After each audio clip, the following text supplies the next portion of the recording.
Hello and welcome to my channel. I'm Julie with Bookshelf by Julie.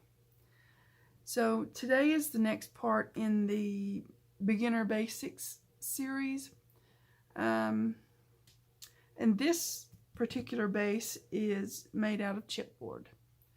Okay, now what I'm using today is just a couple of pieces of light chipboard put together to make a little bit thicker piece. That's not the only option, okay? There are lots of different options. I'll give you a sort of a look at this. There's some packaging that you get in the mail that they send you stuff in, and it's really, really thick. This would work to make a journal cover out of. All this stuff that's on it, that doesn't matter because you're going to cover that over anyway. So that would work. That's a really good one. Another thing that would work would be the cereal box, right? It's a little bit more flimsy, but you just do the same thing I did with this one. Put two pieces together. Now on the cereal box, you've got this slicky, it's kind of a slick, shiny bit. My best advice for that is you're going to have to deal with it, okay? So if you have asthma or breathing problems, put a mask on. Give it a light sanding all over. And I've done this and it works, okay? Then use whatever adhesive you're going to use and put the shiny side that you sanded to the shiny side that you sanded. And that takes care of that whole problem, okay? Then you've got the chipboard on the other side, which is just, it just looks like chipboard, right? So, yeah, that's another option. Lots of options to use for this particular project. And I'm sure there's just gobs more. Anything you can use that's going to be a little bit thick. You're going to need a paper trimmer. I'm just using the little Cricut one. You don't have to have anything super, super fancy. Don't have to have a guillotine. Those little paper trimmers will do quite a lot, okay? Now this is the chipboard that I have. I just took two pieces and stuck it together. Whatever adhesive you want to use, I used double stick tape and glue. Yep. And it's together. So we're going to make a little one, and you can make this, seriously, you can make this any size you want. If you've got a cereal box, some of those big old cereal boxes, you can make a ginormous one. I'm just going to make, it's going to be 6 inches high, 5.5 inches wide. And our spine is going to be 1.5 inches. So that's pretty simple, just keeping it really simple and easy. And then I'm going to show you some ways to put it together. Lots of options, like I said, lots of options. Let me move my tape out of the way. Lots and lots of options. I like options. I think most of us do like options. Because sometimes you have something that you can use and it's available. Sometimes you don't, and you just want to make something really cute and fun, or a gift or whatever. And you like to say, well, I could use this or I could use that. So it's good to have those options. Okay? So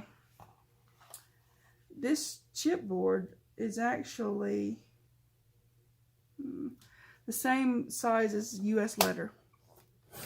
So these should be the same size. If not, I'm going to go back and trim them. They are the same size. So that's 5.5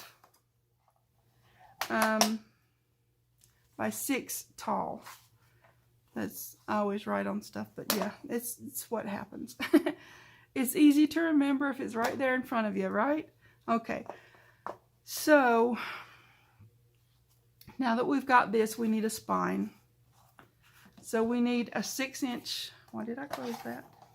We need a 6-inch spine because we want it to measure the same as our height of our front and back of our book, okay? So there you go. Put that one to the side. Let's see how big this one is. I want just 1.5 inches because I'm planning for that. So there. inch, yep, inch and a half. I like this because you've got your measurements and you've got these little grid lines and you can line things up and not mess up as much. I can, you know, go all wonky with cutting things. So anyways, there you go. That's our 1.5 inch spine. And I think that's all of our cutting done. Okay. Get that out of the way. Put that to the side. Now we've got that and that and that. Okay, next part, if you don't have a grid mat, find a straight edge of some kind. If you've got a ruler, a baking pan, whatever straight edge you can find a straight edge. Use some masking tape, tape your ruler down or whatever else. Just keep it to where it won't move and you can use it as, you know, a straight edge. Another thing I wanted to mention here, a lot of people get a little bit crazy with, oh, it's got to be 1/8 of an inch in between here. It doesn't, okay? If you look on a book, sometimes they have a whole 1/2 of an inch in between their spine piece and their front and back of their. Don't panic over that part. Just get it where you want it. I think a good 1/4 inch is good. Something like that. And try to keep it straight on your lines, okay? That part is important because, well, if you go a little wonky, it's okay. You can always trim it down, but that just means your book's going to be a little shorter, okay? So what you want to do is kind of get it, eyeball it. You can measure. Like I said, 1/4 of an inch works really well for me. It's not putting too much pressure on your fold. The 1/8 of an inch is great if that's what you want to do that, okay? But if you have a little bit more room in there, you're not putting as much pressure on your fold, okay? So that's just what I'm saying. All right, let's move that out of the way, and I'm going to show you some options for putting the spine and your book front. Your book front and back together. Finish my sentences, right? Okay, so this is bookbinder's tape. It's a fabric tape. It's really strong and it will hold really good. If you have this, they sell it on Amazon. Super simple and easy to do. It's a little bit pricey, a little bit, not too bad. Well, last time I bought it, I don't know. You buy this and it lasts for ages. So, because you get a big old roll of it. This is just to the end of it. Okay. So you can use something like this, or you can use fabric, which is what I'm going to use. Okay, so we've got a piece here this is 8 inches long. I know our book is 6 inches high, but I want to be able to turn this over on each end. That's my plan anyways. So how are you going to put fabric on there? What I'm going to do, now there are different options for this. There's a heat and bond that I used gobs and gobs of times for when I was doing applique for quilts. That works. You can use it with an iron or a heat press, either one. Put that on here, put your stuff on here, line it up, put it in your heat press or iron it, whatever way you want to do that. That will hold really good. But what I'm going to do is I'm going to sort of make my own fabric tape, I guess. So I'm going to do this right up to the edge. I'm using the neutral. Am I using this side or this side? I'm using this side. Okay, I'm using a very neutral because I'm not sure exactly what I'm going to do with this little journal cover yet. Because, oh, excuse me, I didn't mean to knock the whole world around.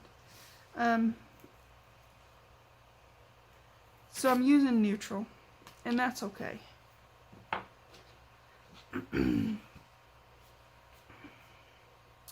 So, right up to the edge, and not stick my head in the camera.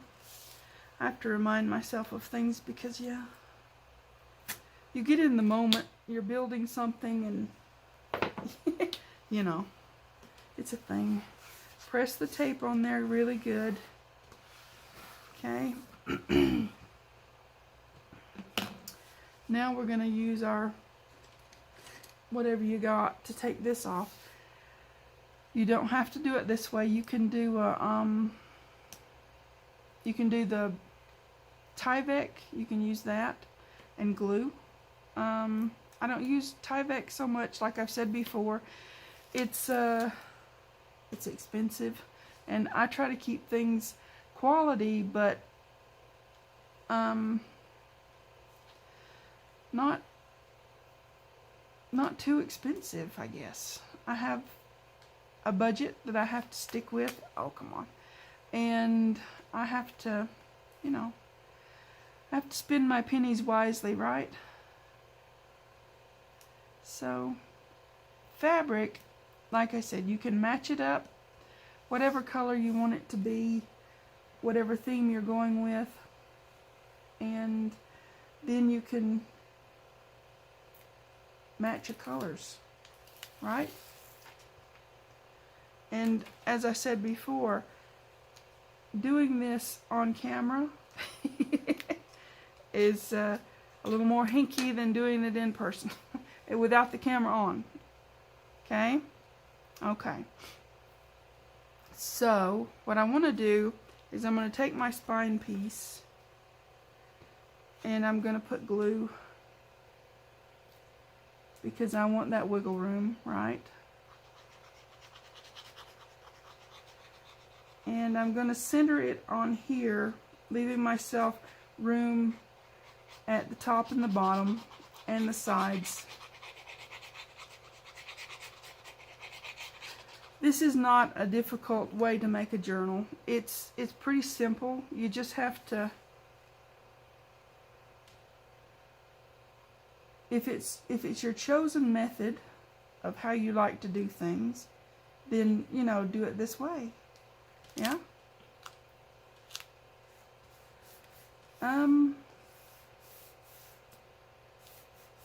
So straight-ish, right?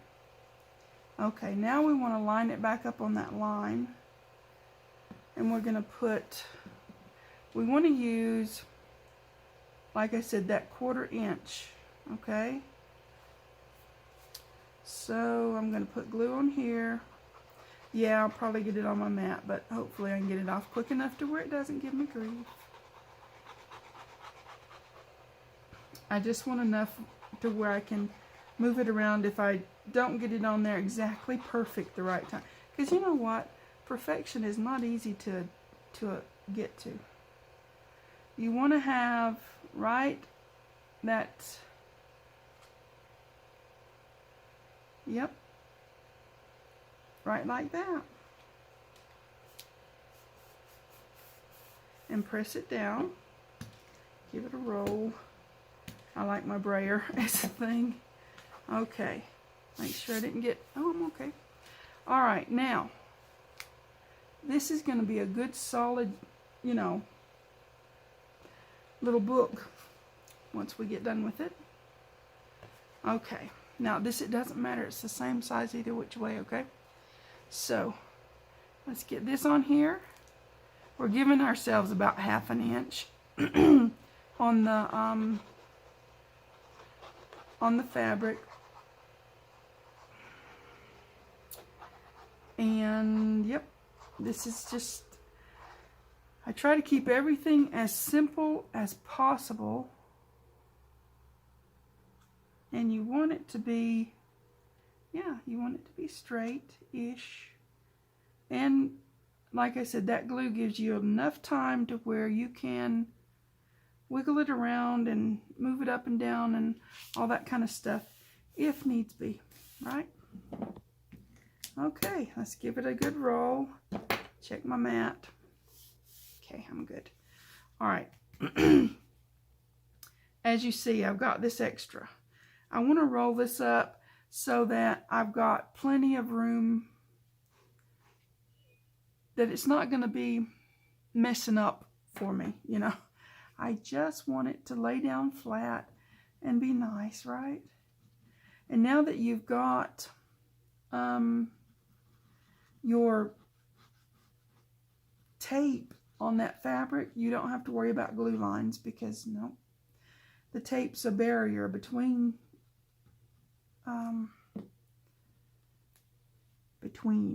okay?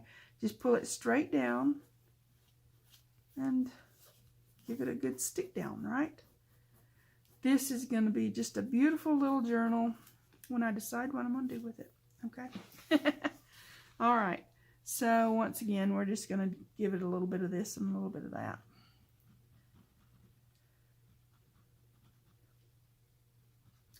I think when we're doing these things, you know, we think of lots of different ways to put a book together, make a journal.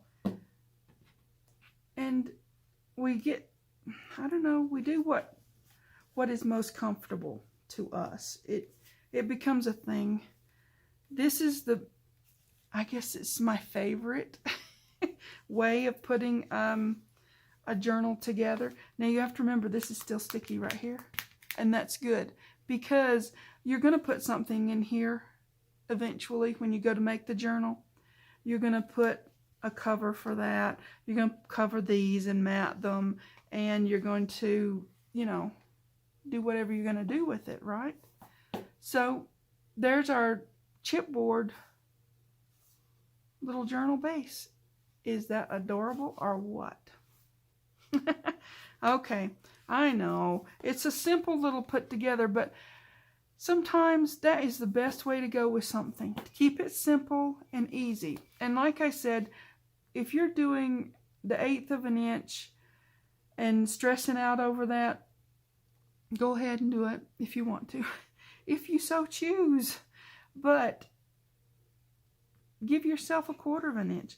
There's no law that says you can't. There's no rules that says, oh, you have to do it this way or that way. Now that's, if you're doing a mini album, there's some hard and fast rules for those. But this is not. This is an interactive journal that you're just going to make and you're going to have fun with. And maybe you'll use it as a journal or a scrapbook, or a journal and a scrapbook, or whatever you want to use it for. So yeah, just have fun with it. Give yourself a little bit more room there. So much easier when you're folding things up. Look, see, it's not stiff. It's not like, oh my gosh, it's gonna... Nothing wrong with that. Okay? So, beginner basics, super easy and simple. Super nice. That's going to be beautiful. And yeah, just... if you have any questions about this one, just leave me a comment down below. If you want to be entered into the draw, leave a comment down below. The draw is that I'm going to make, I'm going to do a draw at 700 subscribers, 800 subscribers, 900, and 1,000. That's 4 journal kits that I'm going to be giving away for free to whoever wins the draw. Every time you make a comment on any video that I make from now till, you know, all the draws are done, you're automatically entered. That's the only way I know to get people's names to put into the draws. You got to make a comment. So if you want to be in that, just, you don't have to say anything particularly, you know, just say hi. That would be great, and I'll enter you in the drawing. So yep, there you go. Okay, so I hope you guys like this and give it a try. Journal making doesn't have to be complicated or nerve-wracking, or it can be really super simple and easy. And that's how I like to keep mine. Super simple and easy. Yeah, any size you want to do, this method works. Okay, any size, big, little, teeny tiny, ginormous, whatever you want to do with it. Stop rambling now. You guys take care. Please like and subscribe. Thanks for watching. TTFN.